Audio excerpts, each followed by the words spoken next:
આજના ક્લાસમાં આપણે શીખવાના છીએ કે કોઈ કાર્ય હું કરવાની છું અથવા તો કોઈ કાર્ય હું કરવાની હતી. ડિયર ઓલ ધ ફ્રેન્ડ્સ, આપણે જ્યારે સેન્ટેન્સીસ બોલતા હોઈએ છીએ તો એ સેન્ટેન્સમાં આપણે એવું પણ બોલતા હોઈએ છીએ કે કોઈ કામ આપણે કરવાના છીએ અથવા તો કોઈ કામ આપણે કરવાના હતા. આપણી બોલવાની રીત શું હોય કે હું બહાર જવાની છું, હું તેને કહેવાની છું, હું નવા કપડાં ખરીદવાની છું, તે મારા ઘરે આવવાની છે, હું તમને સમજાવવાની હતી, હું તમને બોલાવવાની હતી. એટલે કે એની અંદર કોઈ કાર્ય બાકી છે એક રીતે. એ રીતે આપણા સેન્ટેન્સીસ રહેશે. અને એનું ઇંગ્લિશ જે સેન્ટેન્સ પેટર્ન જે છે એ કંઈક આ રીતે છે કે પોઝિટિવ સેન્ટેન્સની અંદર આવશે સબ્જેક્ટ. જો વર્તમાનની વાત હશે કે કોઈ કાર્ય કરવાની છું તો એમિઝાર આવશે. અને જો વાત પાસ્ટ ટેન્સની હશે, જો વાત ભૂતકાળની હશે તો આવશે વોઝ, વર અને પ્લસ ગોઈંગ ટુ, જે એવું દર્શાવે છે કે વાક્યમાં રહેલું કાર્ય એક રીતે બાકી છે.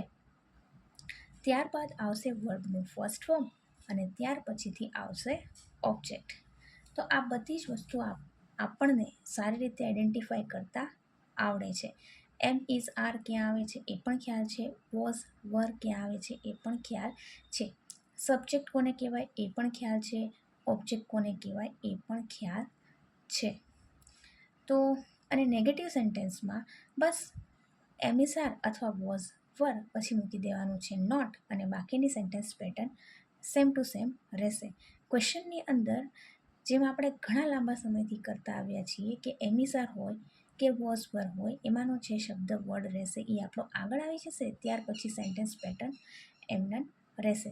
અને WH ક્વેશ્ચન 2 ટાઈપ ક્વેશ્ચન્સ કે જેની અંદર શું થાય છે કે માત્ર ને માત્ર ક્વેશ્ચન 1ની આગળ આપણો WH વર્ડ જે આવતો હોય એ લાગી જશે, એટલે આપણું થઈ જશે ક્વેશ્ચન 2.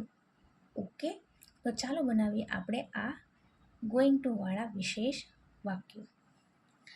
તેણી શિક્ષક બનવાની છે, જેનો અર્થ એવો છે કે તેણે શિક્ષક બનવાની છે, હજી બની નથી. તો આની અંદર આપણું કાર્ય જે છે એ બનવું એટલે બીકમ અથવા તો બી થશે. કોણ બનવાની છે? તેણી, તે આપણું સબ્જેક્ટ થશે. શું બનવાની છે? શિક્ષક, એ આપણું ઓબ્જેક્ટ થશે. તો આપણે એને છે એટલે એમિઝાર આવશે અને આપણું સબ્જેક્ટ તેણી શીની સાથે ઇઝ આવશે અને પછી આપણે પેટર્ન પ્રમાણે સેન્ટેન્સને ગોઠવી દઈએ. તો આપણું સેન્ટેન્સ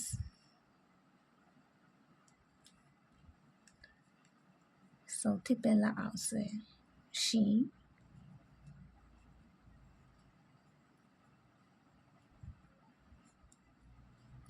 તો એમિઝારમાંથી ઇઝ, શી ઇઝ, ત્યારબાદ વાક્ય રચના પ્રમાણે ગોઈંગ ટુ, ત્યારબાદ V1 બનવાની છે બીકમ,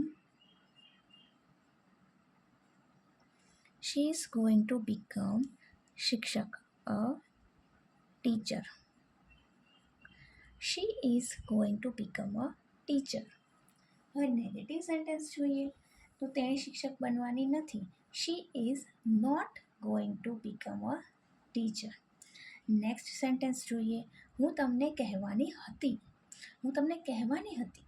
આ રીતે આપણે સેન્ટેન્સ બોલીએ કે આ જે વાત છે, આ સેન્ટેન્સ છે આપણું ભૂતકાળમાં છે, એટલે માટે આપણે અહીંયા વોઝ વરમાંથી સબ્જેક્ટને સાથે જે આવશે એ આપણે લેશું. આઈ એટલે થશે હું, તો આઈની સાથે આવશે વોઝ. તો એ રીતે આપણે ટ્રાન્સલેશન કરી લઈએ. સૌથી પહેલાં સબ્જેક્ટ એટલે આઈ,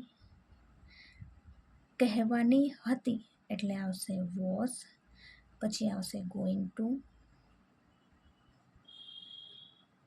પછી V1 એટલે કાર્ય કહેવાનું, ટેલ, ત્યાર પછી ઓબ્જેક્ટ એટલે આવશે તમને એટલે યુ.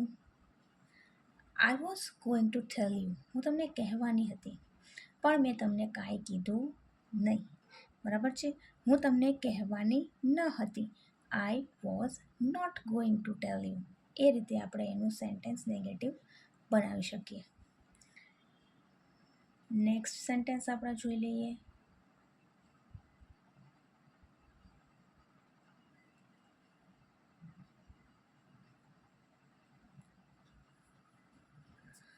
તેઓ નવું ઘર ખરીદવાના છે. તેઓ એટલે થશે તે, નવું ઘર ન્યૂ હોમ, ખરીદવાના એટલે ખરીદવું, બાય છે એટલે એમિઝારમાંથી આવશે. તેઓ સબ્જેક્ટ છે એટલે દે આર આવશે. They R.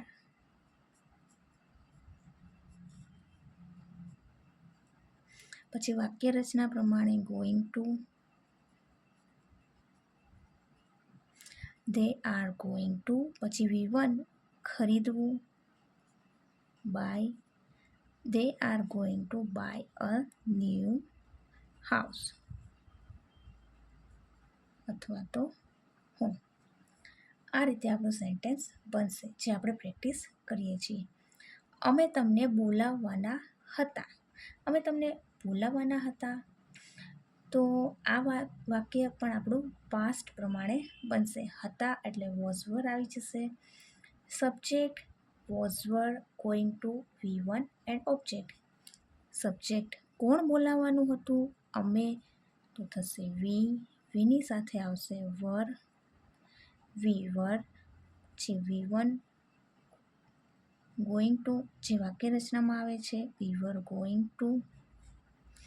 બોલાવવું એટલે call, we were going to call. ત્યાર પછી ઓબ્જેક્ટ એટલે કે તમને. કોને? તો કે તમને. વી were going to call you. તે મનોજને બુક આપવાનો છે. આપવાનું કામ કોણ? તો કહે છે કે તે. શું? તો કે બુક. તો એ રીતે આપણું સબ્જેક્ટ વર્બ અને ઓબ્જેક્ટ આઈડેન્ટિફાય થઈ ગયું. હવે આપણે એને વર્તમાન પ્રમાણે કાર્ય આખા સેન્ટેન્સને બનાવી નાખીએ. સૌથી પહેલાં સબ્જેક્ટ એટલે કે હીની સાથે આવશે ઇઝ. હી ઇઝ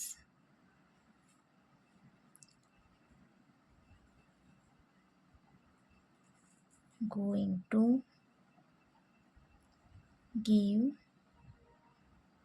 ત્યાર પછી he is going to give Manoj book. આ રીતે આપણે સેન્ટેન્સ બનાવીએ.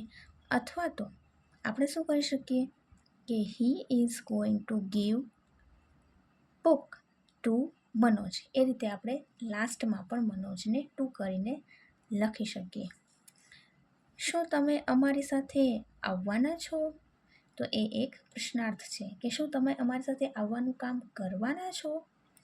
તો આવવાના છો તો એમ ઇઝ આર. કોણ? તો કે તમે. તમેની સાથે આવે યુ આર. તો આર આગળ આવી જશે. Are you going to come with us?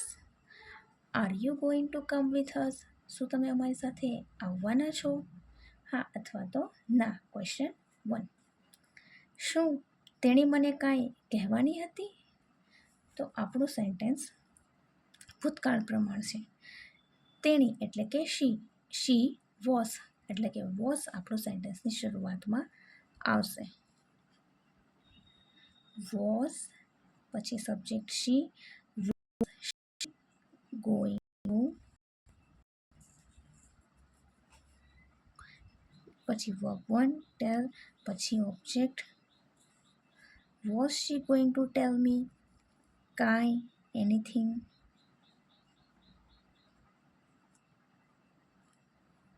આ રીતે આપણું પ્રશ્નાર્થ વાક્ય બનશે. આજના નાનકડા એવા ક્લાસમાં બસ આટલું જ. ફરી મળીએ આપણા નેક્સ્ટ ક્લાસમાં. Thank you so much for watching this class carefully. See you soon in the next class. Till then, Bye-bye and take very care of yourself and your parents. Thank you so much, dear all the friends.